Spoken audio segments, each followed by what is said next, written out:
Being good at your craft and having a sellable offer are two completely different businesses. They're not buying it.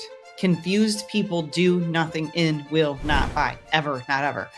So an idea in your head is not an offer in the market. It's a rumor until someone pays you for it.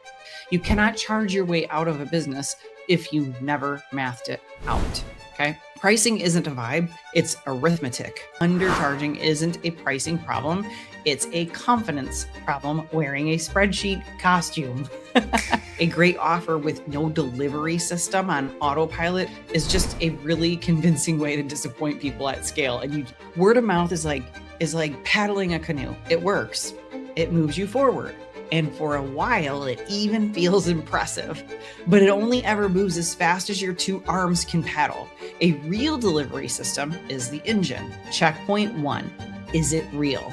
Has someone asked for it? Checkpoint number 2, does the math work? And then checkpoint number 3, can you deliver it? The hard part, the part that actually determines whether this becomes a business or stays a hobby or just in your head, is the math and the machine underneath it.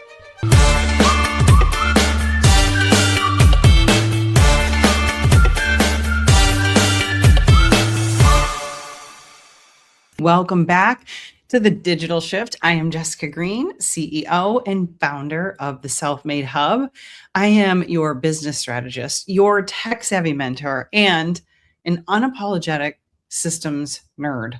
If you're new here, I help entrepreneurs, coaches, creators, all kinds of small business owners stop duct taping their business together and start building something that actually holds weight. Today's episode is a little bit shorter. And speaking of sharp, it could sting just a little bit, but that's good because it's going to shift you.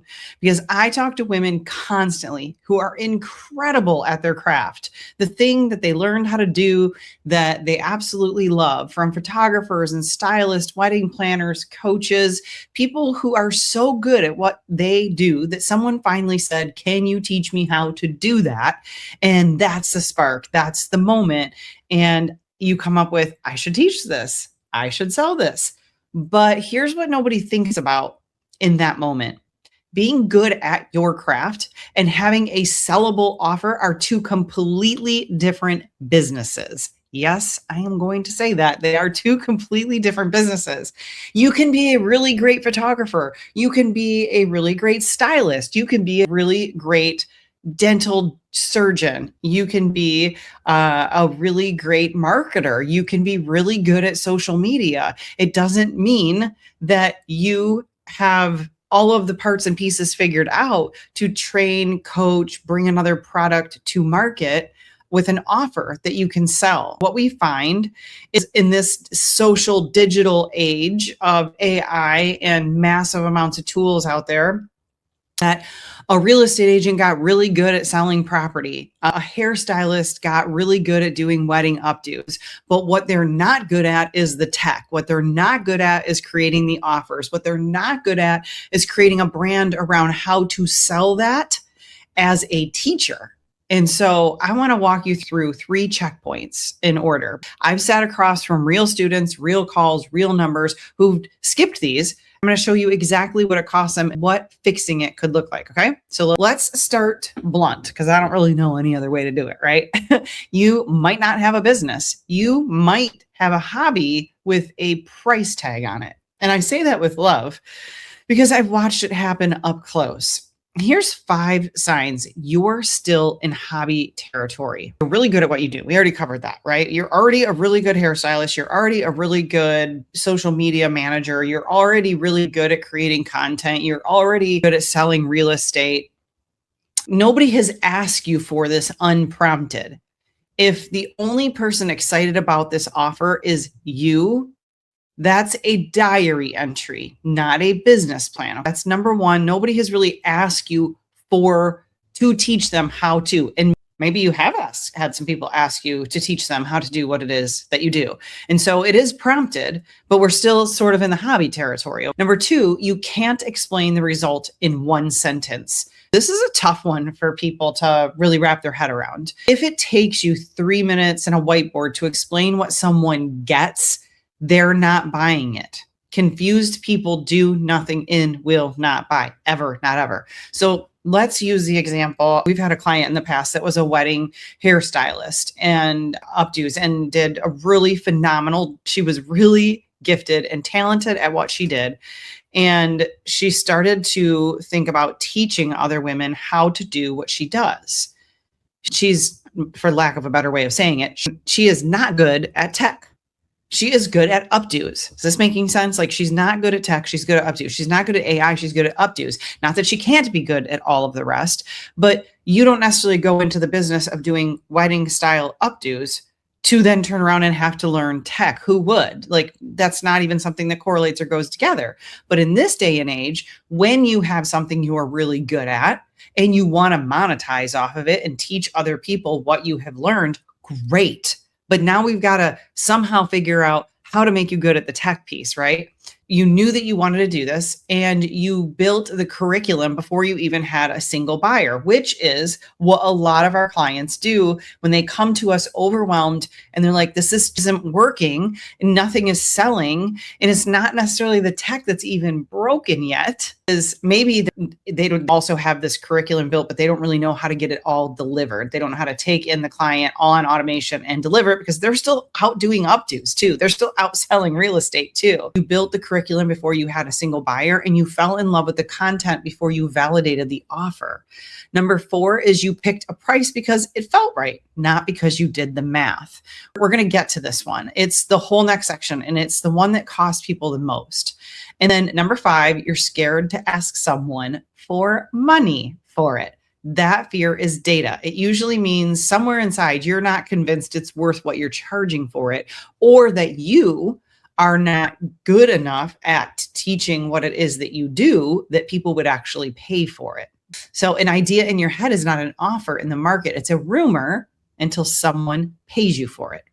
If you just nodded at 2 or more of those, don't panic. It's exactly why we're doing this episode, right? And it's what we help. So there's a little bit of a misconception when we talk about Tech Savvy Mentors and Tech Savvy School. There's a whole lot more that we do inside of Tech Savvy School other than just teach you how to push buttons and turn dials. We actually walk through strategy for your business or your business vision or your business model.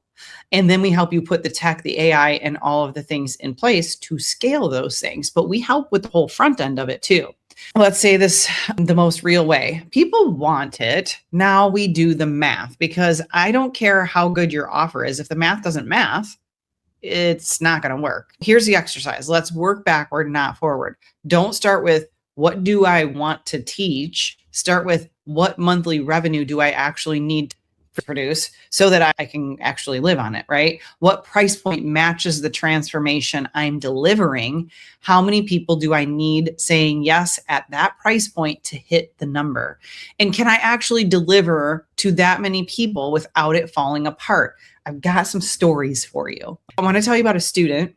Let's call her Jenny because that's her name. And she'd want you to hear this too. She came into Tech Savvy School already building her course and her group coaching program. She had a price picked. She had her curriculum mapped out. She was ready to launch. What she hadn't done, and this is the part that stopped me cold, and her too, right in the middle of one of our Tech Savvy School sessions on a Tuesday, I asked her to tell me, I will map this out with you. I asked her to tell me what she was going to charge and what did that program look like? Like, how was she delivering that service? And her specific scenario was, I can't remember if it was group coaching or one-on-one coaching, but she had a price point and she was going to, let's say, start selling it in May, sell all the way through June, and then close it. There's all kinds of different offers, the way that you can run them, you guys. That's not the point of this. I could walk you through 100 different ways to Sunday to structure different offers, products, and services. This one specifically, she wanted to sell all through, like she was going to sell into it all through June, like started it in May. And then July 1st, she would shut the doors. She would coach these people for 90 days. And then she would open it back up again for another 90-day run. So we just simply sat and did the math. And I was like, okay, so your offer price is X. You want to sell, how many people can you handle in that 90-day cohort? She gave me a number. And so when we multiplied that out, I want to say it came up to like $10,000. She was going to close the doors and for 90 days work off of that $10,000. And I was like, is $10,000 enough for you to survive on with no other income for those 90 days? Because that's the only thing you're going to have. And she just had a complete about face. Like, wait, no, I can't live on $10,000 for 90 days. That's not going to work. I have too many other bills. I have too much other stuff riding on me. And that's saying that I max it out and sell everybody on my first round. And I don't even know if I can do that. Well, this is why I'm telling you, when you figure out what you want to sell and kind of how you want to sell it, before you go creating all the curriculum and exactly how you're going to deliver it and exactly what tech tools you're going to use and the whole process of it, let's math it out. If you can, there's, like I said, there's a bunch of different ways to structure different products, services, programs, etc. I will say this, side note, one thing at a time. If you math things out and you're like, $10,000 isn't enough to survive on for those 90 days. Okay, let me just bring in this other, I made this mistake. So that's why I'm saying it. And I've watched a lot of other female entrepreneurs do it too. Let me just bring in this other service, this other product at the same time. I'll also launch that. So that's also running and I'm also selling into that. So I have something else to sell. Don't do that. We need to get really good at one thing. This first program, it just needs to be restructured a little bit. So number one, we realized she wasn't charging enough. She absolutely was not charging enough for what she was going to provide for those 90 days. So we raised the price before she was even going to launch. And we adjusted the program so that in her case, she could be selling into it at all times. There didn't need to be a start and a stop date. Now that won't work for everybody. So there's other ways to adjust. We gave like 3 scenarios and that's the one that she picked. And so she could make it, and we went through this with where we started our accelerator program, which is now Tech Savvy School. We started our program where it was a start and stop. It was a 90-day program. So I had been through this exact same thing. It's why I was able to give her the advice very quickly.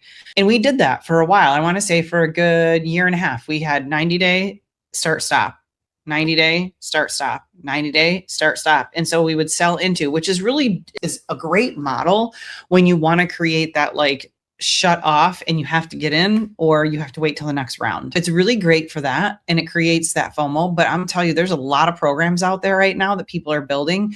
In my opinion, unless you are extremely good and having a great reputation for what you're doing, and people will go on a waiting list for you, they're going to go find someone else to teach them what you could teach them. So just be careful with doing that in this day and age. There's just so many coaches out there, whether they're just as good as you or not, doesn't really matter. If they know how to sell, they'll be able to convince anybody that they are just as good as you. And then that person is no longer on your waiting list. They don't come in the next round. So while I still think there's value in the start stop, I'm not a huge fan of it anymore. And it's why we took our Tech Savvy School and made it, well, we've made a ton of adjustments. Obviously, it used to be a 90-day program. It's now a 6-month program. It's not necessarily always open enrollment, but we also don't have 90-day stints. So people can come into one of our events. They can book a call with us and we can get them in the next start date, which is not every 90 days. It's much sooner than that.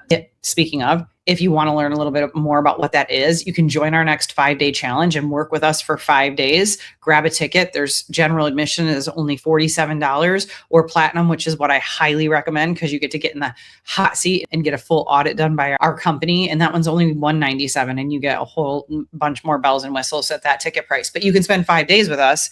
And our next one is probably just a few weeks away from you listening to this. Maybe it's even next week. We do them often so that people can come in and get an idea of what it is that we can help them with and what we teach. And then obviously we talk about Tech Savvy School because that's our number one program that people join with us. And that used to be a 90-day accelerator, right? Anyways, I digress. We sat down, we ran the real numbers. The way she had it structured, it was never going to work. She would have never made enough money to survive on this alone. And so we had to restructure it, not because her offer was bad, not because she wasn't great at her craft. It's just that nobody had ever made her sit down and do the math before she launched. We rebuilt the plan together. We repriced it, restructured the packaging, and what she walked away with was something that finally felt sustainable, something that could actually support her financially and not just look good on a sales page. She still tells me that was the biggest win from Tech Savvy School. Not a funnel, not a Canva template, not how to turn dials or push buttons, but how to lay out her programs. Think about building a house without ever checking the foundation. Can the foundation hold the weight of the second floor? You can pick the prettiest paint, the nicest fixtures, the best curb appeal. None of it matters if the foundation can't hold what you're stacking on top of it. Pricing without doing the long-term math is exactly that. You're decorating a structure that was never checked for load. Jenny didn't need a prettier office or offer. She needed to know what her foundation could actually hold before she built a second floor on top of it. You cannot charge your way out of a business if you never mathed it out. Pricing isn't a vibe, it's arithmetic with a little courage attached. And most of the time, undercharging isn't a pricing problem. It's a confidence problem wearing a spreadsheet costume. Our first major challenge is proof of exactly this. We had 45 registered, about 28 showing up live, and 6 immediate purchases, roughly a 13 to 18% conversion. Not viral, but profitable because we did the math before we built it, not after. And now we can just optimize it. And we're helping people like Jamie Stewart in our program. She's got a workshop running, or Josie, who has built her first 5-day challenge, or Jill, who's just launching her first 5-day challenge. We help people structure all of these, math the whole thing out first, put on paper what they actually need to sell to make this happen, to get a return on their investment, to make it worth it. And now I'm not going to say that you have to be profitable on your very first launch of anything. I actually don't think that you will be. When we first started the accelerator, we brought people in for free into that program so that we had some testimonials and people who'd gone through our program and showed what we could do. And we had some paying customers. We had some people who'd been with us long term that we gave them the free seat just so that we had enough people in. So I'm not saying that your first run at anything has to be profitable. I don't think that any of ours really have been profitable on their first run. Same thing with our first challenge. She's going to do a free weekly live event. Call it a webinar, a workshop, a simple 60-minute educational session to build a warm, qualified audience every single week, instead of relying on word of mouth, because that can only go so far. And if you want to scale something, you need a different lead source. Inside that event, a short 15-minute offer for a low ticket entry product, somewhere between the $59 and $99 range. That covers ad spend. So we can talk a lot about that inside Tech Savvy School. Darren works to help you get your ads paying for themselves. And it's called mitigating ad spend, so that you have an offer on the front that pays for the ad spend. And then your actual offer that you want to make money off of, you sell into after you've gotten them in. So then you have free leads coming into your business. That covers your ad spend, brings the people into her at a low risk price point. And you get them opening up their wallet and their credit card so that that they're buyers instead of all these freebie seekers out there. Then an upsell right after that, a personalized review add-on for a little bit more. So the first purchase isn't the ceiling, it's the doorway. From there, an automated nurture sequence that gives people a clear path to her bigger programs, with a booking process that actually pre-qualifies people on price before they get on a call with her. And behind all of it, her content creation stays hers, but the technical infrastructure, the automation, the funnel build, that gets handed to the right experts. She's not the one holding the whole machine together by hand anymore. Word of mouth got her this far. That's great. It will not get her to the next level. Structure will. Have you ever heard of the book, What Got You Here Won't Get You There? It's a phenomenal book. I highly recommend if you are in the same position as Teresa and you've had some success, but you're like, I need to scale this. I need to, move the needle further. What got you here won't get you there. I could tell you 100 different stories within Self-Made of how true that actually is. What got us here is not getting us to the next level. What got us to a 5-figure business is not the same things that got us to a 6-figure business, are not the same things that got us to a multiple 6-figure business, are not the same things that got us to a 7-figure business. And it's not going to be the same things that get us to the 8-figure business that we're aiming for. Okay. Listen, like word of mouth is like paddling a canoe. It works. It moves you forward. And for a while, it even feels impressive, but it only ever moves as fast as your 2 arms can paddle. A real delivery system is the engine. You're still steering the boat. You're still the one who built it and it knows exactly where it's going. But now something other than your own exhaustion is what's actually driving it forward. Quick recap before we close this out. Checkpoint 1. Is it real? Has someone asked for it? Can you explain it in 1 sentence? Did you validate it before you built it? That is 100%, you do not want to be launching something that nobody wants just because you think it's a great idea. You may have something really incredible to teach, but the way you're packaging it isn't actually going to sell. And you can't be the only one deciding that. You have to get somebody else's perspective. You have to go outside of you and validate the actual thing that you're going to try to sell. Checkpoint number 2, does the math work? Price it against the full delivery load, not just what feels right. You could ask Jenny. You could ask a ton of people that have gone through our program. We talk about price first because I never want someone to build something and then realize, oh my gosh, that's not even going to bring in enough money. I have to redo this. And then checkpoint number 3, can you deliver it? Systems, automation, the right people in the right seats. Growth doesn't break the promise you made. Ask Teresa. You can have a great business. You can have word of mouth. But if you want to scale it, you are going to have another lead source, but that's going to have to go on automation, and you're going to have the right seats in the right place for your company so that you can grow it. You can't skip any one of these. If you do, you don't have a business. If you're sitting here right now thinking, okay, I'm missing at least one of these. Teresa, she's getting ready to re-record all of her course content, but she needs to be putting it in a system while she's doing it. She doesn't end up just with fresher recordings and still the same problem, right? If you grab a platinum ticket, you get a hot seat and a full audit of your business and your offer, real eyes on your actual numbers, your actual funnel, your actual math. The same kind of audit that helped Jenny catch her pricing before it cost her the business. The same audit that helped Teresa, when she came in, decide that there were too many missing holes with all of her tech. She had a great offer and a great program, but needed it to be seamless, needed it to be structured correctly, and needed it to be automated. I'd rather you find the gap now in a room full of support than find out the way that some other people have found and spent years, right? And having to uncover it and unbury it just to rebuild it mid-scale, scrambling to fix what should have been built right the first time. So grab your seat. Link is in the show notes. Your craft isn't the hard part. I am certain you are really good at what you do. You probably have more knowledge in that area than most people because you're thinking about going out there and teaching it to someone else. The hard part that actually determines whether this becomes a business or stays a hobby or just in your head is the math and the machine underneath it. The mentors are right here. We're called the Tech Savvy Mentors. We are your business strategist, your automation strategist, your AI strategist, and your Go High Level experts that you can build, launch, and scale a very profitable business. So build both, and there's no ceiling on what your craft can actually do. I will see you in the challenge, and I will also see you tuning in to the next episode of the Digital Shift podcast.